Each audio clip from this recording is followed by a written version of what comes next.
До старта самой рейтинговой программы на ингушском телевидении осталось меньше суток. Подготовка к эфиру уже подошла к финишной прямой. Осталось дело за малым – лишь выстроить свет, звук, камеры и расставить мебель. Около полусотни человек задействованы в предстоящем диалоге с народом. Это волонтеры, корреспонденты, операторы, инженеры, режиссеры, которые прикладывают все усилия, чтобы ничто не помешало предстоящему разговору народа с властью. В этом году диалог с народом обещает порадовать зрителей нововведениями. Так, новшеством текущего года можно назвать интерактив с жителями республики. В прямом эфире телезрители смогут проголосовать на предложенные в студии темы и выразить свое мнение по конкретному вопросу. Также в год добровольцев помогать журналистам НТРК обрабатывать обращения будут волонтеры. Их на диалоге будет задействовано порядка 30 человек. Всю прошедшую неделю я принимал звонки, и сейчас 26-го готовится такое грандиозное событие, в котором я буду впервые участвовать.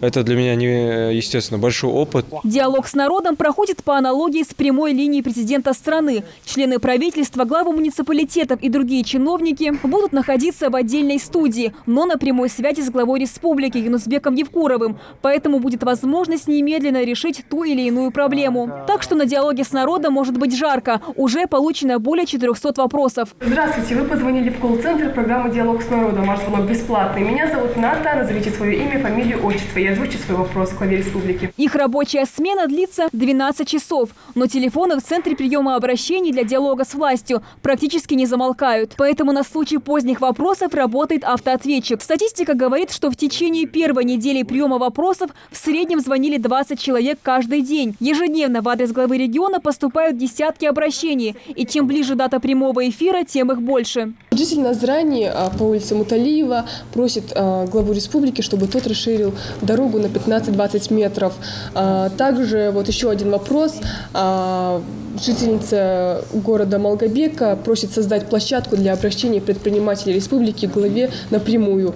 Все обращения условно сортируют и раскладывают по электронным папкам, на каждой из которых написана тема: безопасность, бизнес, будущее, демография, доходы, ЖКХ, коррупция. Вопрос можно задать на любую тему. Во время диалога глава сможет не только услышать вопрос, но и тоже в прямом эфире потребовать ответ от тех, в чьей компетенции затронута тема. В преддверии диалога с народом, как и ожидалось, поток обращений увеличился практически вдвое. И хотя подводить итоги еще рано, но уже сейчас можно с уверенностью сказать, что самые популярные обращения связаны с улучшением жилищных условий и материальными выплатами. Впрочем, встречаются и нестандартные вопросы, а порой даже отчаянные, которые просто невозможно оставить без внимания. Так, жительница Назрани обращается с просьбой о помощи ее родственнику, инвалиду с диагнозом эпилепсия. В 2009 году он остался без попечения родителей. Сейчас ему 28 лет, и у него нет собственного жилья. А вот житель селения Кантышева жалуется на коррупцию. Его не устраивают ценовые расценки на стоянке возле сельскохозяйственного рынка. Они продолжают увеличиваться, жалуется мужчина. Часть из вопросов уже сейчас направлены в приемную главы республики, а некоторые из них на стол руководителя субъекта. Все обращения от жителей нашей республики анализируются,